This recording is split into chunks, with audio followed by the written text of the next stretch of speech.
Hey everybody, welcome to Women Making Big Sales. This is Melinda again. I am super excited about our big sales talk today because we're going to be talking about communication, award-winning entrepreneurs, and also some success stories. I know that a lot of you want to hear more success stories, want to know that there are women out there selling to corporations, selling to CEOs, and selling to founders. Today, we're going to talk to somebody who successfully sold to these people, and at the same time, she's going to address her superpower, which is communication, and how it will help you get more sales, approach better clients or big clients. Hey Jill, welcome to Women Baking Big Sales. How are you? Melinda, thanks so much for having me. Excited to be here. Yeah, well, Jill is an award-winning entrepreneur. She is an author. She also has her own company called Dynamic Communication, and she's got her book right there. Perfect. Da, da, da, da. Before I start talking about your success stories or what something that you're truly passionate about, which is communication, can you just take our audience, share your success, your entrepreneurial journey with the audience? Sure. I think I've always had some entrepreneurial gene or bug in me at some point, but I didn't realize it until later on because I studied communication in school and then I got my graduate degree in that. And I actually fell in love with teaching when I started my graduate school. And through a combination of events, I actually got to start teaching at a university at the age of 22, which is not common, but I had my own classes and I fell in love with teaching, like fell in love with it, but then quickly realized that the university setting may not be the best for me. So I stayed around for a while. I actually ended up teaching 11 years and did a lot of development in terms of online education and programming. And in 2008 was hired to start up a brand new office of online education at Arizona State University, so the biggest university in the country. And I literally was in charge of getting these hundreds and hundreds of online courses built up, developed, and organized. And even though I had done some consulting on the side, that experience gave me more business sense and understanding than I had gotten before. So it's a good thing I stuck around. And in June 2011, I cut the full-time cord, stopped getting that paycheck, and ventured into entrepreneurial land and haven't looked back since. Wow, that is amazing. So can you share with me what dynamic communication is and what your company does right now? Yeah, so dynamic communication is something for me that stemmed from this idea that communication, it's the perfectly constructed message. It's the words, it's what you say, it's how you say it. But in reality, if you can construct the most beautifully articulate message in the world and you deliver it without saying a single or and your gestures and not everything's perfect, you're still not necessarily going to get action. So to me, dynamic communication is at a different level. It's communication that's focused on results. I will probably in this interview slur a word or two or, mispronounce something when I get excited, or maybe my gestures won't be perfect and polished the entire time. But if someone gets a takeaway and is able to use it, that's dynamic communication. I don't care about being perfectly polished. I care about driving results. And so when I structure my business, the Dynamic Communicator, and then the book Dynamic Communication all around it, it's all about communication that gets results, that drive results, that produces actions instead of, well, if you want to craft a grammatically correct sentence, this is how you do it. Or if you want to speak perfectly in public, you need to do X, Y, and Z. Quite frankly, there's no such thing as perfection. Wow, that is amazing because communication, I actually just went through the whole day, talking about pricing, trying to talk to new clients and trying to close one deal, and everything involves that communication. Mhm. But what I love about the fact that is, you're not trying to tell me that, stop saying and yum. I mean, it happens to me even now. I've done lots of interviews. I've done probably over 20 different podcast interviews. I still have that and those kind of things. So you're saying that those are not the most important thing, but there's the result or there's something more dynamic about it? Yeah, I mean, you can get distracted if someone is saying or using the same words over and over That's again. true. That can be distracting, but it's kind of like what differences actually make a difference. So what mistakes actually matter. And if you are authentic, if you're genuine, if you're worried about the end result, if you're giving your consumers, your listeners, in your case, actionable takeaways, if that's why they're listening and you're delivering those, then they're going to forgive you mispronouncing a word, or you having, a glitch in a recording, or you having a slurred sentence. None of that is going to matter if the end result is still the desired outcome and the desired action. Okay. So you know that we're talking about sales. The audience here were female entrepreneurs. They are not only caring about sales as general, we're going after big sales. We're selling to corporations, the founders, executives. I mean, I'm amazed. Yeah, like our community, we got lots of really, really smart, tough women here.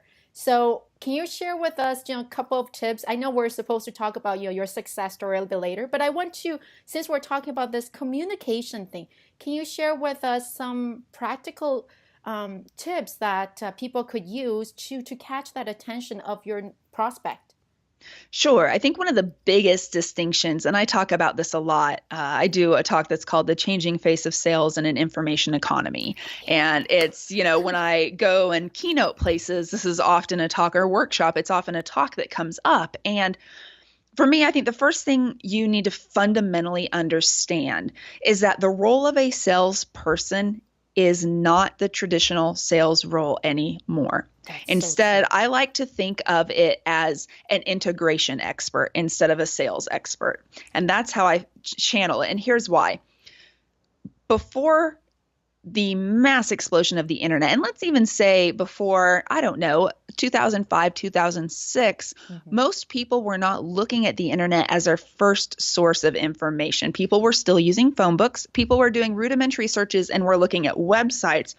But even then, it wasn't widespread that people were looking at social media and everything. This is just like 10, 12 years ago. Exactly. Definitely, yes. And now we have 80% of consumers, studies show, are researching extensively online before they ever make a purchase, before they ever, even if it's a bigger sale, pick up the phone to call you. And they're looking at not just one source, they're looking at multiple sources. So one of the biggest fundamental shifts we need to understand today is that there is a huge gap between information and knowledge, a massive gap.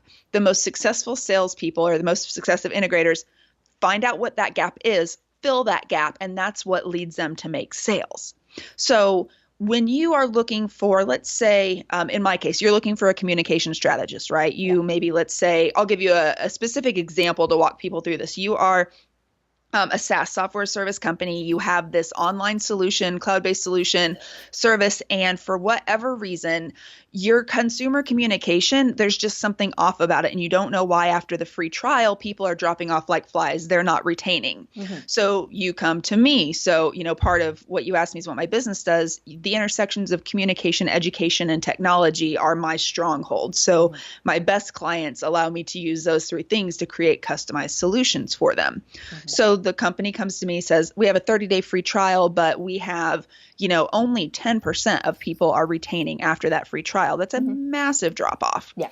So what I do before they even come to me, they have already looked at information on how to retain clients. They've already looked at information on software retention rates. They've already looked and seen what other companies are doing. And somehow, finally, after looking at all this information, they have determined that I and my company is the solution for this problem. So they've done a ton of research at this point. What I don't need to do is go in and give information. I don't need to say, well, you do know that, the average customer retention drop off is this, and you guys they know this already. Yeah. But so many times we feel the need, and this is especially as women, and this is because we've had to fight our way up, especially in, male dominated industries like tech. Yeah. You start out saying, okay, I need to build my case. I need to build my case. Yeah. The reality is, in this information economy today, if they are contacting you, your case is already built in terms of your credibility. What you need to focus on is filling that gap, because clearly they know they have a deficiency or a deficit in some way. They know that there's a knowledge-based solution somewhere, but they don't know what's in the middle. So when we focus on, we use information as content and lead magnets and all that type of thing. But then when we have conversations in sales, we have to know if they are listening for information or listening for knowledge. At a higher ticket item, they're contacting you for knowledge. Mm-hmm. So instead of reverting back, what people tend to do and where they mess up is like, oh, we get stuck in our methodologies. Well, here's my rates for a day, or here's, I can deliver training sessions, I can deliver webinars, I can deliver consulting. Those are all inputs. Those are all information. No one cares about those. They care No that one you can cares. solve their problem. Mm-hmm. So instead, asking questions like, if we were able to increase your retention rate from 10% to 20%, what would that, number one, look like to your bottom line? And how would that impact other areas of your business? Like you wouldn't have to do as much marketing at the start of the funnel, all those things. Mm-hmm. So you have to get them thinking in terms of knowledge. People who are listening for information never buy. Yeah. People only buy and make decisions based on knowledge. So you have to cater all your sales questions towards the integration of your solution within their business, within their environment, within their own frame of reference. Mm-hmm. That is really interesting. And I would like to talk more about this. Mm-hmm. Is I absolutely agree with you that especially in today's age, people and our consumers probably know a lot more about different solutions out there more than we do. And they come here, you talk about integration, I call it trusted advisor. And I always talk about at the end, you're talking not just a solution, your solution is only part of the bigger business pictures. Mm-hmm. And I'd like to ask you more about, especially at the beginning of the first contact with especially SaaS companies, big companies, executives, they're extremely busy. They're not there, like you said, they're not there to get a generic question. What is the average rate? What are the things you do? They're there to look for insights. They're there to basically pick their interest. And I often find that in terms of communication, the first 30 seconds or, a minute, you need to really demonstrate your knowledge of the industry, but have something very interesting, the insights for them to think about. Do you find that the same thing? Do you see the similar dynamic or? What I like to do initially is to get an overview of the problem from their perspective. And especially by the time you talk to a CEO, you've probably been through a couple gatekeepers at some point, or they have determined that you're worth their time. So what I will often do is one of two things. I'll say, listen, here's a summary that I have from everyone I've talked to before. I want to know what it means to you to get this problem solved. Yeah. And oftentimes you will discover a pain point that you weren't able to discover before. So one example, one company I worked with in this space, it was working with the VP of sales engineering, right? And now his engineers were more client facing than ever before because in the sales cycle, they were coming in and going into client interfacing meetings. So I asked him, what do you want?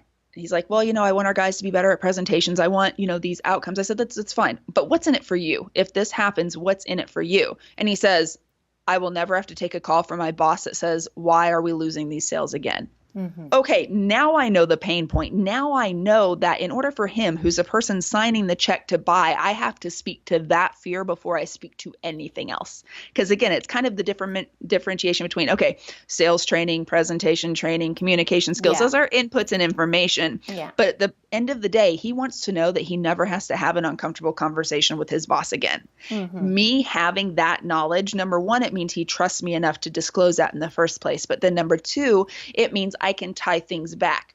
So then I can use that language in terms of communicating, and it's not mirroring it back, but it says, okay, so you think presentation skills training is the solution, but let me talk to you about your sales life cycle first.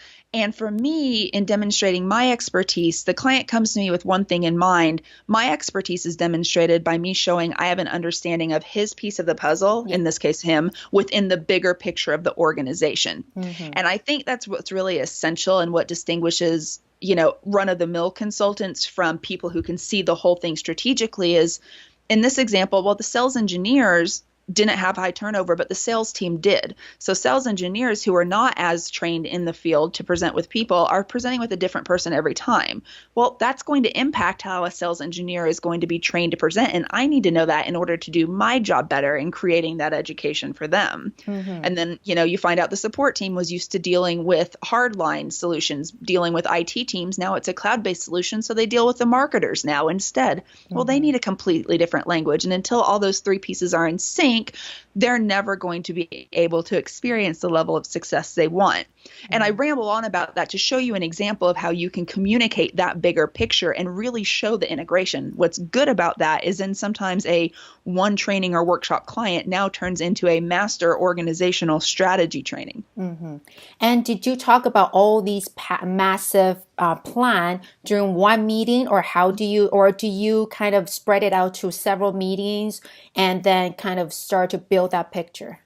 It depends on the relationship you have with someone and how long it's taken to be there. For this company in particular, I met at, where did we meet? It was a connection. Someone who worked in the company brought me into a happy hour one night. We talked. The guy said, hey, we should have a conversation. I think my guys need presentation skills training. And my first question to them is, why do you think your team needs presentation skills training? Walk me through it from your perspective.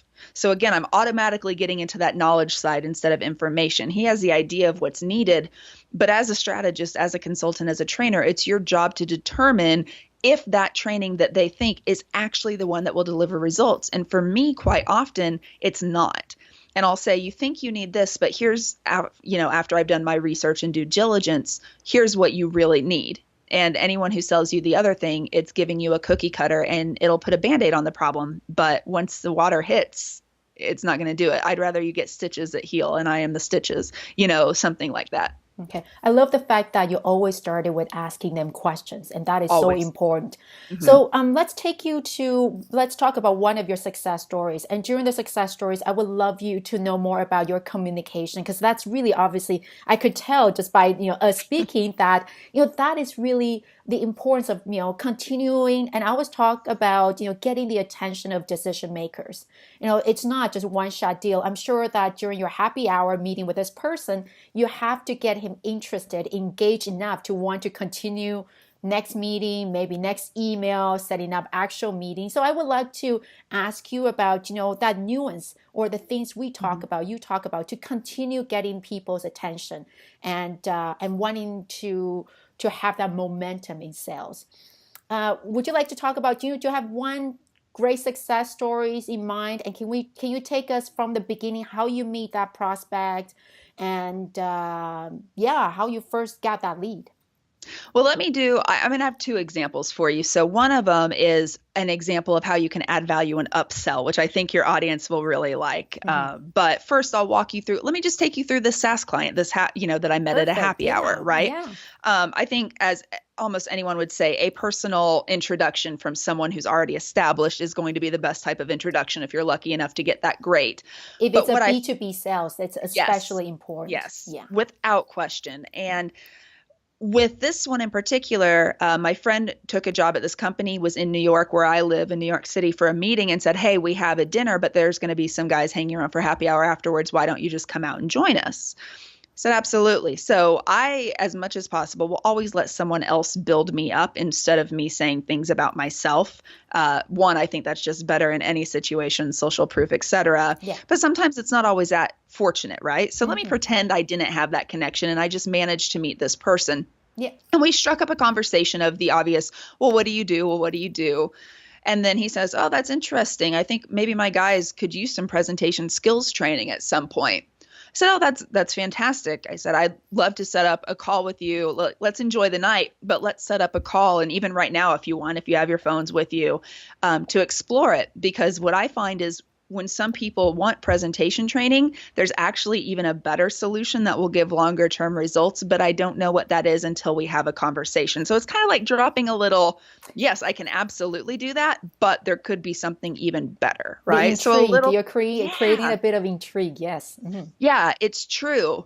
And sometimes, and in this case, he asked me on the spot, he's like, well, what do you mean? And one of my clients was Safelite Auto Glass, and they let me share this example. And they came to me initially, it says, God, we love the way you speak. We want you to train our salespeople in, presentation skills. And I said, that's fantastic. I mean, for me, I can just pull that presentation out of my back pocket and go in 5 minutes. I mean, that's what I've been doing for over a decade. Easy to do.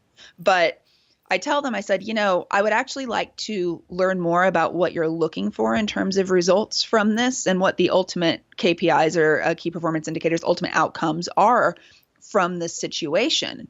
He was like, oh, you're not just going to quote me for a presentation training. He's like, okay, we'll have this meeting. Well, an HR person from corporate ended up being in town, like the head of HR corporate ended up being in town for this and turned into a bigger meeting. So what turned into a half-day presentation skills training, because of this, yeah, this will help you, but it's not going to fix your problem long term, turned into a full day of training with a drip out of content over the next 6 months and then a follow-up training 6 months down the road, effectively tripling the contract that I would have had if I had just said, sure, I can do presentation training.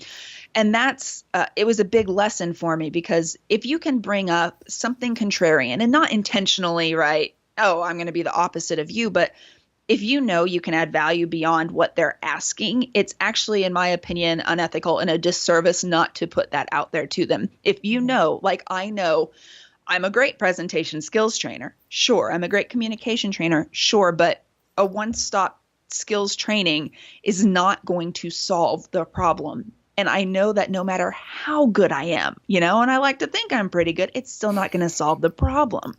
And so what can you offer to add value for the client? So the same in the SaaS example and the same with the SafeLight is, I said, and this is a terminology I used, and the last chapter in my book is actually called the Band-Aid syndrome for this reason, which is why I call it that. Any good trainer, even if they're the best trainer on the planet, they're going to come in and they're going to slap a Band-Aid on your problem, right? You're going to get that tool, that Band-Aid to cover that wound. But as soon as it gets wet, meaning as soon as hits a fan in the company, what you learned is going to just fall off, because you're going to revert back to whatever was there beforehand. You actually have to integrate skills over time for them to be impactful. So for anyone listening who has a product or who has a service or who has a training, a consulting thing, whatever, knowing that you are going in one time is not going to make the big shift that is going to make you you may look like a star, but if you want to look like a freaking rock star, I'm talking like Lady Gaga jumping off the Super Bowl dome, rock star status, you need to show them that sustainable education, that sustainable implementation over time is what's going to happen. And if you can initially price it, this is my strategy. Let's just, for ease of math, let's say a full day of training is $10,000. Well, for $5,000 more, I will give you content to drip out over the next 6 months, once a week, videos, which I've already created, and I customize a question just for you and your team so it can be discussed. It's the easiest upsell in the world. And it's, again, ease of math. You can do the numbers with whatever you charge, but take 50% of it, do that, and it's an easy thing. Yeah, and I think it's amazing is the fact that, you stand out and say that, hey, I'm not sure it would be the best solution for you. I need to know more about your business. You stand out as, hey, I'm not just selling one training, one-shot deal training. So you are potentially able to stop that potential price competition, because they're not going to compare you with somebody else that's just doing the one-shot presentation training. And that's a lot of challenge other entrepreneurs or, a lot of women have. It's like, how do I stand out? There are so many people doing exactly the same thing. But if you only focus on the product, whatever you're selling, and that one-shot product, then it is very easy for you just kind of, okay, well, let's compare product to product. You've got 5-hour presentation training. The other gal is giving me 6 hours. You're charging me 1,000. She's charging me 800. I'm going to go with her. Because you are, and the fact that you are asking the right questions and the fact that you are talking about business overall, I think that's really what allow you to close a deal. Do you think? Well, yeah, for sure. It's really demonstrating expertise beyond what your thing is, because so many trainers just have cookie cutter approaches. It's like, yes, I have this training and I go in and I deliver the exact same training, and maybe I'll change 1 or 2 words to make it seem like I catered it to your industry, but I really didn't. And for me, people who want cookie cutter training, I don't want to work with them, because again, they're going to be like, oh, it was a great training. Yay. But I'm not going to get the massive referrals, because a great training does not get you massive referrals. Sustained change, documented numbers, increased sales, increased retention, that gets you referrals. So it's the experience you leave them with. I mean, yeah, I've gotten referrals on training before, but we're talking big dollar things right now. We're not talking the $1,000, $2,000, $3,000 trainings. We're talking 5 figures and above. So those type of referrals do not come based on cookie cutter solutions. They just don't. No. And so it's demonstrating your expertise in a way that goes above and beyond, and doing it in a way that stands out. Another example for anyone who does speaking. Yeah. So I do keynote speaking. Hmm. And what I will do for any conversation that I have is I have a keynote fee. Hmm. I will also say, listen, and I tell them I'm not the motivational keynote speaker. I am the keynote speaker whose intent is to, inspire change and give you tactical and tangible strategies that people can implement. I said, so if you're looking for the perfect storyteller, motivational speaker, that's not me. I mean, I will tell stories, we will laugh, we will have fun, but I'm really concerned about, these 5 things your audience will leave with at the end. I said, but a lot of times I find that people, after they see that, they want to dig deeper. And so one of the other things I offer for only, and then I take, a small portion of the fee relative to the whole and say, I also love doing either a breakout session at that same convention for those who want to dive deeper, or even better, a webinar 30 days after the fact, so that anyone who saw it at convention and it registered could also have their team sit in on it, which is a huge benefit and increases their conference ROI. Would you like to consider that? And it's pretty easy to upsell that, because not many speakers are doing it, because a lot of keynotes, they go in there, do their keynote, and they're phenomenal. I mean, they're phenomenal, but they're not doing that extra step. So I challenge your listeners and everyone out there, what's the extra steps that you can do that you enjoy doing, that are natural to you, that will differentiate you from other people in that same space? I absolutely love it. I love the fact that, a lot of us, we fall in love with our service. We fall in love with ourselves too much. And we think that, for example, the speaking thing, we think we're already great speaker. Why wouldn't people hire us? Just that's it. But I love the fact that you decided to go extra step and offer additional resources, additional bonuses, so to really help you stand out. And it might sound cruel, but the reality is a lot of service we provide, if we're not willing to go extra step, it's competitive world out there. No matter, regardless of which industry, there are a lot of people doing similar services as we do. So with the fact that, you're stepping up and then you're challenging everybody. And I agree with you. I think we should challenge all women and say, hey, let's do something extra.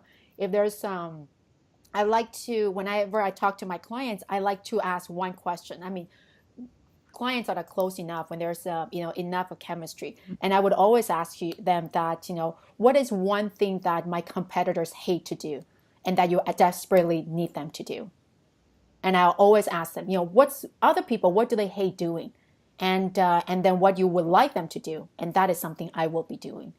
So, and I think that's kind of thing. It's like, hey, we could step up. There's always something better. So that is amazing.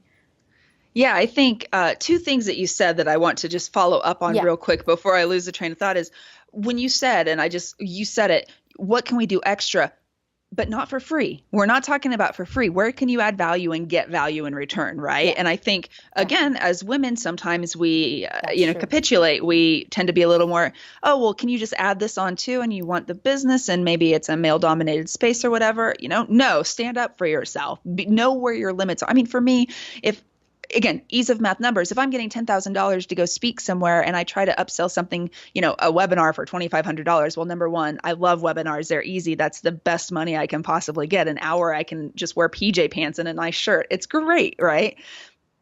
But if they say, you know what, we don't have that budget, but we can do 11,000, you decide, is that a number that you want to do? If they're willing to pay $1,000 extra and you are willing to do that, you decide. But know that, don't add stuff just for the sake of adding. Make Definitely. sure there's a value there. And the other thing is this, one of my strategies, and you said it earlier, if someone's charging $1,000 for 5 hours versus $800 for 6 hours, right? Let's Yeah. just say those are the numbers. Here's what I say to companies. If you anyone out there in sales who's dealing with that type of nickel and diming, number one, that's typically a pink or a red flag for me, and I normally Forget run. about it. Yeah. But let's say we're talking higher numbers now, and you're saying, okay, my day rate is $10,000 and this person's day rate is $5,000. Or you say, you know what, I'm going to do this half day training for you at $7,500, but this person's willing to do it at $5,000, or a whole day for $5,000, or a whole Yeah. day for that rate. They're looking at the hours.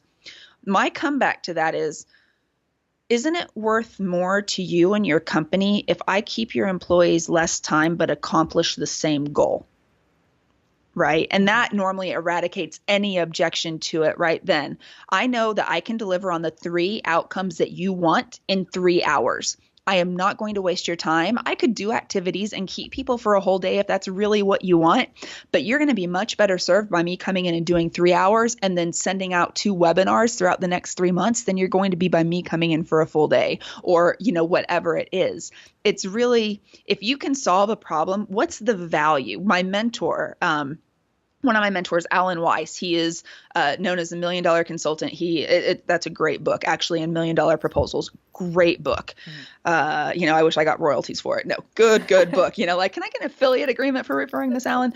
But what he says is, I don't care if it takes me 10 minutes to solve a problem. If that problem solved is worth $10 million to the client, it doesn't matter if it takes me 10 minutes or 10 weeks to solve it. The problem is still solved. The end result for the client is still the same.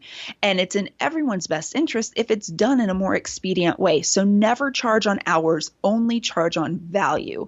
And that's so important. In the keynote world, I just got asked for a quote the other day. Well, it's only an hour presentation. How can you be charging this much?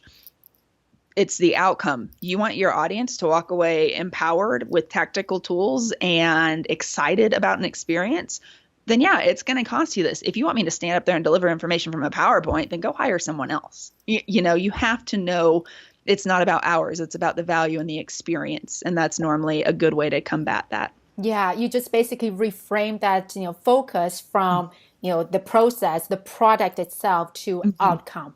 And that just instantly becomes, your service becomes a lot less price sensitive, and you are able to really take your price to the next level. It's so true. Yeah. Okay, we're getting short and we're getting, towards the end of this presentation, but I always like to ask entrepreneurs that is selling to, big ticket items, you're selling to companies. For you or for women out there, that's one thing that everybody's looking for is that for you, what is the best lead generation strategy? For me, it's speaking. For me, Okay. it's speaking number one and video number two. I have a solid video presence on YouTube. I actually got syndicated from Entrepreneur Magazine based on YouTube videos, which has enabled a whole other level of credibility. So it's, if I can get out and speak, absolutely. But here's the thing, you got to pick whatever marketing venue is best for you. If you are not a dynamic, thorough speaker, that's okay. That doesn't mean you can't be a brilliant strategist or consultant. It just means you need to be more strategic about how you use that to market. So maybe instead of speaking, you sit on a panel or you moderate a panel. That can still lend you credibility and your business credibility, but you're not putting yourself in the way that you're not best served. And I just want to follow up on the YouTube, and that is a question a lot of people are selling B2B. A lot of focus has been on LinkedIn and connection on LinkedIn, basically social selling. But you have obviously gotten great success through your YouTube video. Do you find that business prospects, they also, YouTube is still a good social media channel for you? I think it is. It's credibility for me. It's social credibility. proof. Yeah, it's social proof now at the point where, videos have 300, 400,000 views. It's a social proof. It's like, okay, people are watching this. But it's also, for me, the more visible you can be online. Again, 87%, probably more now, are searching for all that detailed information online. And video results pop up on the first page of Google just as frequently as images or websites. So the more credibility you can lend yourself by being seen in multiple channels that are pertinent to the industry that you're working with, right? The better off you're going to be. So my strategy is that it's get in all the channels that in terms of search engine optimization will pull up my name associated, with the markets I'm going after. So basically you are able to get leads. You are getting the leads from people contacting you after watching the YouTube, or YouTube, does it serve as kind of like you get a lead and then they watch YouTube and you build your authority? It's more of an authority builder. I have not gotten very many leads directly from YouTube, and that was never my approach. It was always a credibility and a branding thing. Okay, and then getting the leads would be mostly from the speaking engagements. Yeah. So for example, for me, one of the programs or consulting strategies that I do for a lot of companies is video strategy. I have, as a mere mortal, one person very successfully use video and help lots of companies do the same. And so if that's what I do, I need to have that video presence there. And I'll Yeah. say, listen, this is what I've done for me. Here's some examples from other industries. And then I can point to those videos that are out there. And it's a credibility builder. I think if anyone, hedges all their bets on one type of marketing, you're really kind of setting yourself up for failure. Yeah. But it's what's one thing that you can do? And then what are all the other branches of that will lend the support system or the roots, if we're talking about a tree, right? What other roots can you build in order to help hold that main tree up? Okay, it's almost like, we say it takes about 7 to 10 contact points to close a deal, and your YouTube channel with so many views, so they kind of serve as 3, 4, 5 contact points that people can watch you, and then without you going after them and selling them and build that trust or authority. Yeah, and it's also you can see a level of influence, right? Especially a lot of places now they're looking at brand ambassadorships and things like that. So maybe that's people listening, and that's a whole other conversation, but it's what layers of social credibility and social proof can you build? We know statistics show that video converts more than just an image, which converts more than just text. So knowing these things, what channels are you building up in? If I'm a communication strategist who's helping companies, retain clients, video is going to be a big part of that. Yeah. So if I can't show my own credibility in video, how am I going to advise someone on something I haven't done? Perfect. That's amazing. I think that's it for our interview. I really will thank you very much for all the insights and really candidly share, your entire success stories with us. And hopefully next time, if you write the second book, let us know. And if people want to know more about you, your service, can you just let us know a little bit more about that? Sure. First and foremost, I'm on social everywhere at Dynamic Jill. And I like to say that if you got any piece of information from this podcast, like the nicest thing that you can do is just tweet Melinda and myself or Facebook us or whatever and just say, hey, like this part of the conversation. It's nice because so many times, and you guys, I'm sure you're in the same boat, you put great content out there, but you rarely hear from people, even though the content's making an impact. So I think one thing we have to do as women across the board is support each other like that. Because, for example, you watch one of my Facebook Lives, you like it, but you don't comment and say, hey, really appreciated this. Well, it doesn't keep boosting it up in Facebook. And women, for whatever reason, we don't do that enough for each other. So even if someone said something you liked or that made you smile, just write, hey, great job. I'd like more specific feedback, but hey, great job, or really liked this point. And that type of thing will keep pushing our content as women up higher and higher and higher and let us be seen more. And we need to do this for each other. We just need to do it. So reach out at Dynamic Jill or the dynamiccommunicator.com or dynamiccommunicationbook.com. All right. Well, thank you very much, and have a great day, Jill. Thanks for having me. Bye.